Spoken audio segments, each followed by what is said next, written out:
Hello, YouTube. It is your boy GGTV back with another video, and I was about to go to lunch, but I figured, I had some time, so I'm gonna shoot you guys this video real quick.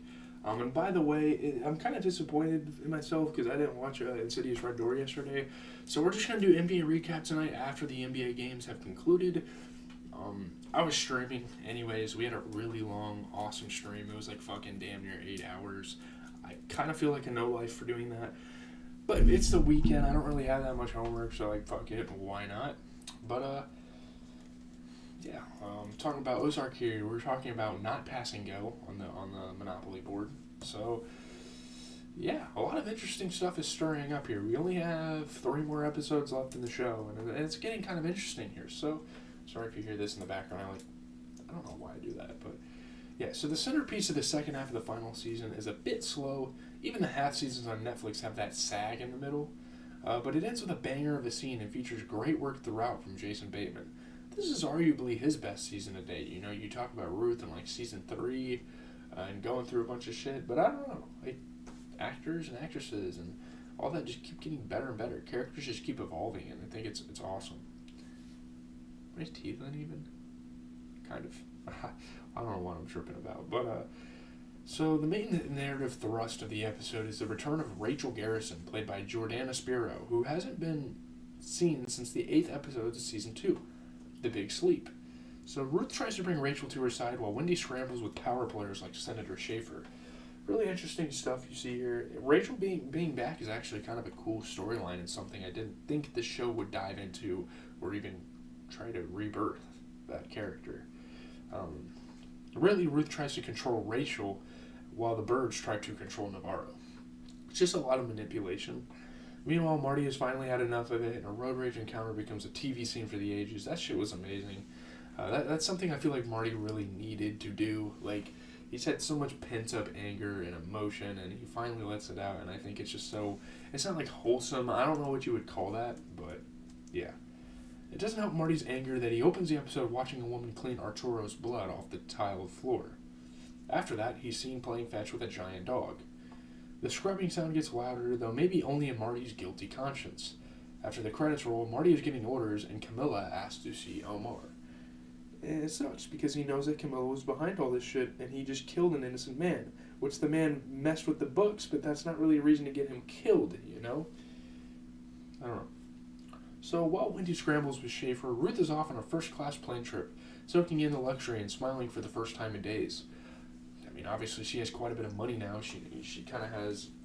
She pretty much took Darlene's empire. Not that she's, like, rerunning it, but all the stuff that came with it, like the money and shit, she took it. So she's obviously soaking in dough right now. She's going to Miami to find Rachel and make her an offer that will make Rachel filthy fucking rich. Do we even know that yet? That's probably not a guarantee, but in the brief meeting with Schaefer, Wendy learns that someone is basically trying to keep Omar behind bars, and there's really only one person who could do that, and that is Camilla Alessandro.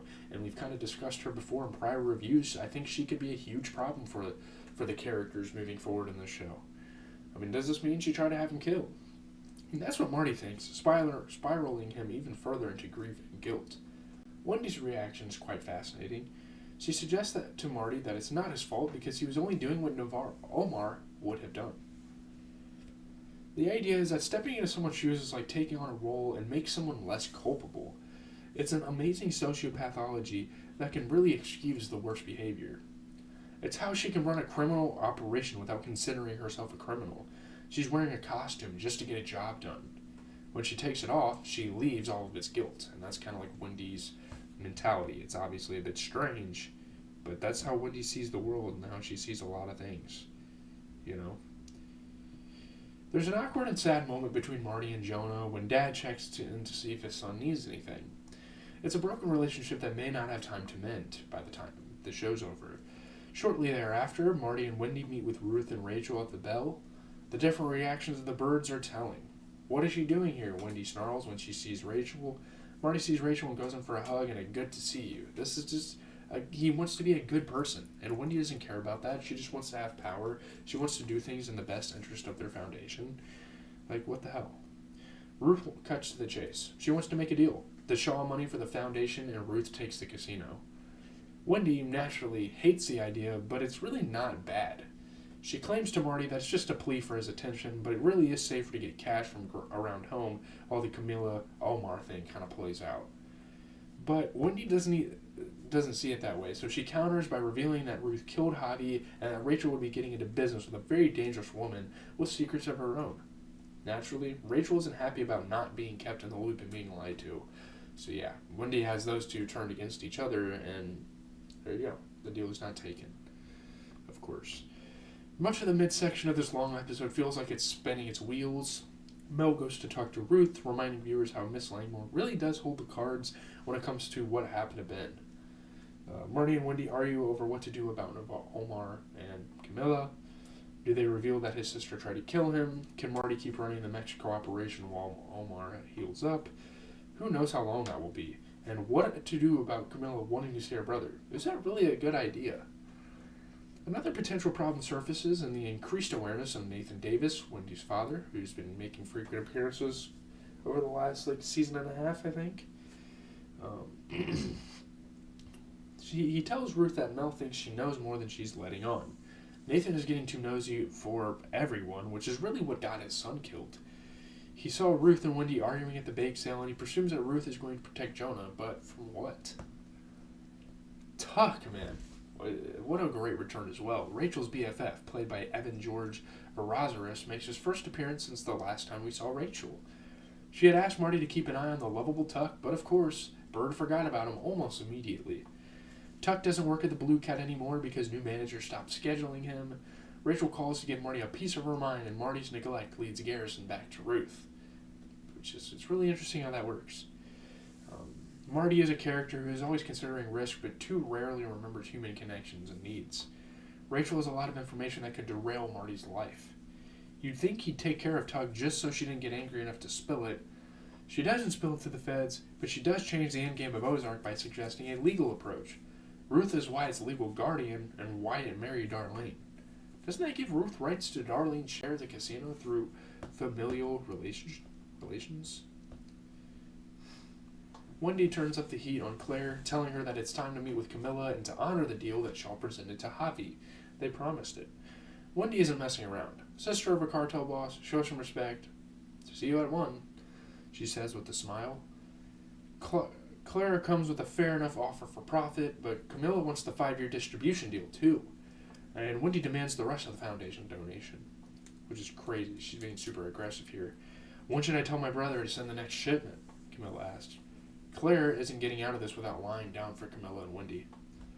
The Camilla problem could be the final one for Marty and Wendy Bird. Could get them killed, honestly. The truth is that Wendy needs to work with Camilla to keep the foundation alive, and Marty needs her out of the picture because she's too dangerous. Marty wants to tell Navarro the truth. Wendy promised Camilla that she could see her brother even though she just tried to have him murdered.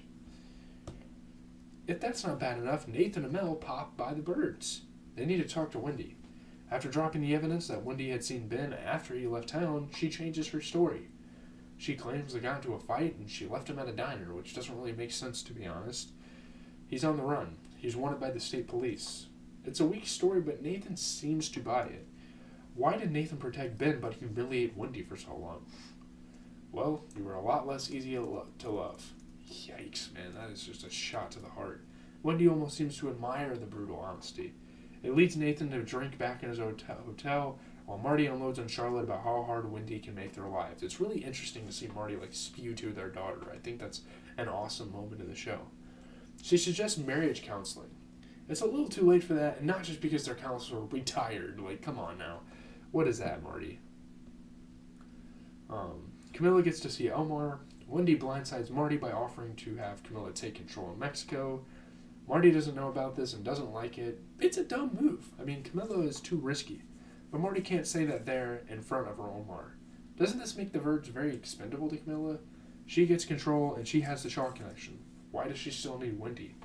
Put her on the throne and she ices her brother in the Birds the next day. Fuck it, why not? She's manipulated herself